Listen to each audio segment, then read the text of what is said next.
Namaste beautiful yogis, I'm back with another video on astrology. Last time we talked about North Node, and it's almost like I gave you homework to look at your North Node by house and by sign.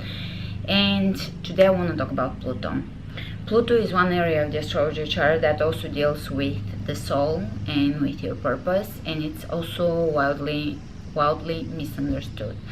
Why? Because most people, most astrologers, most humans in general do not understand their soul. They do not understand true depth, and they fear powerful things, powerful transformative energies. That is basically why we're here. We're here to move through powerful stuff and transform knowledge, transform energies, break out through dimensions, break out through realities, and go into higher dimensions, higher realities, higher realms.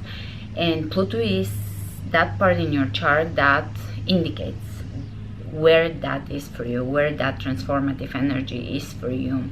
Now, the reason why it is viewed as a negative thing in a chart, oftentimes, not always, but some astrologers view it as a very negative dark side, is because it represents your darkness, your shadow. And unless you understand your shadow becomes your darkness. If you understand your shadow, it can empower you, because that's where you can grow. Where there is no light thrown on something, that can have a negative effect on you, because it's the unknown, the unseen.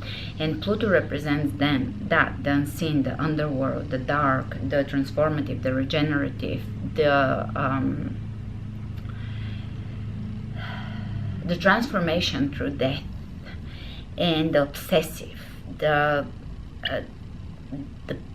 power through obsession.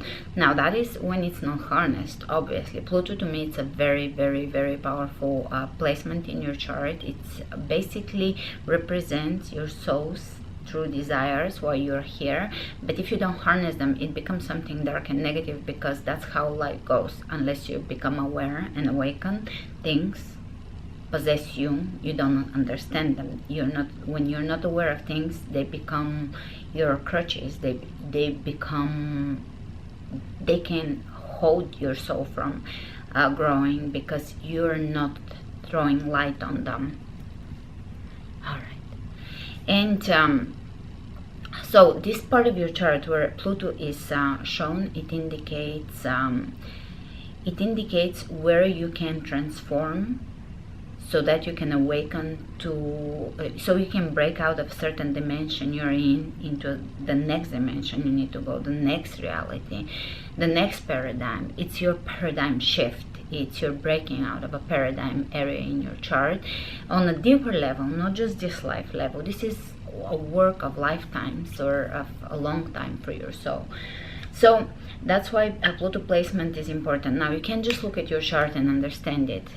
Downloading happens in stages throughout your entire life, because if you download everything you need to know ever, you will die. There is no need for it to be here.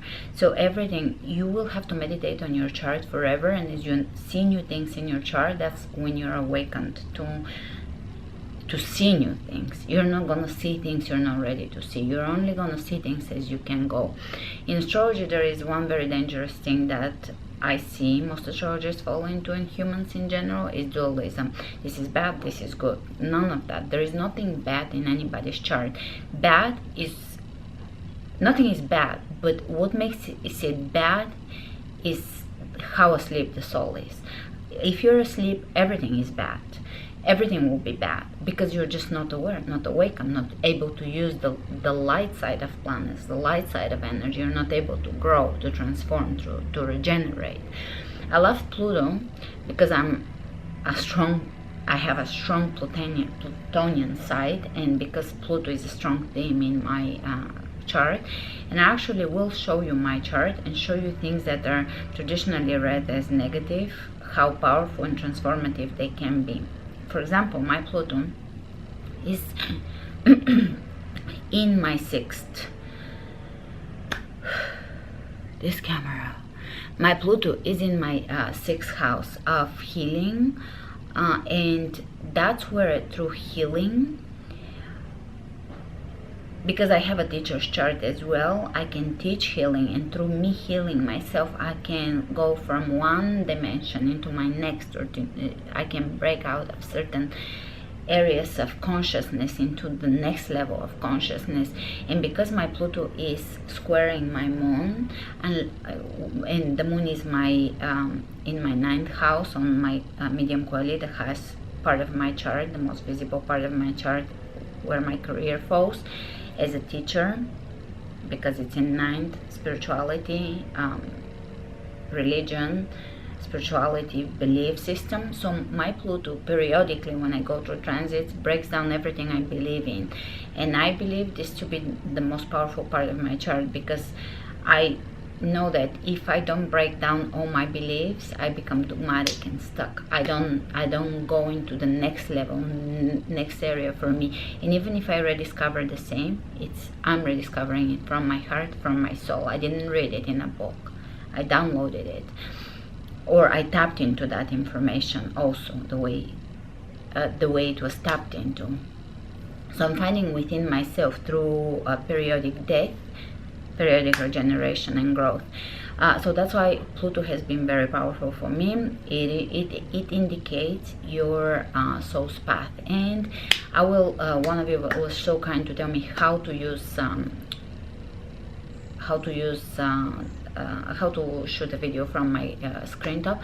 So show you my chart. I'll sacrifice my chart and show you my chart to show you how I read certain things. And because maybe some of you that are watching these videos, this channel is new, are from my other channel and kind of know a little bit about me, so you can see how it's represented in a chart and how you can read it, and how over time it keeps revealing itself to you and keeps building up. A chart, you can never get to the bottom of a chart. It's absolutely a bottomless well of absolute symbolic information. It has all the archetypes in it. It has absolutely powerful transformative information. And what else I wanted to say, Pluto is a very big subject. I'll show you how it represents itself in my chart. I have a very strong Plutonian theme and Virgo theme in my chart, which is all about healing, and how through healing and how through teaching healing I can satisfy my soul's desires and grow and break out of a particular paradigm that we are in. We have to eventually break out of this, and we can forever be stuck in one and the same dimension, because things will change as consciousness grows and as we awaken. So your shadow side is only dangerous when you fear it and when you don't want to grow and when you're stuck. So when you start becoming open to revealing the depth of knowledge that is hidden within your own even soul, and in general, that's when the dark becomes a light, because that's when you throw light on those deeper areas of your consciousness. That's when you start growing and you're not possessed by the negative aspects of them. Things become negative when they're not harnessed or when they're not understood when we're asleep, if that makes sense. There's so much to say, and I feel like it's hard to explain it, and if I come on another time and talk about Pluto again, maybe I'll explain it in different ways, so I go at it from two different aspects, so it becomes more and more obvious. I'll show you my chart now. I'll record it on my computer, and let's see how that goes. And whoever told me how to record from my screen, let me know if there is a way to do two videos where it's my screen and also the camera on me, kind of in the corner, the way some people do it. Thanks.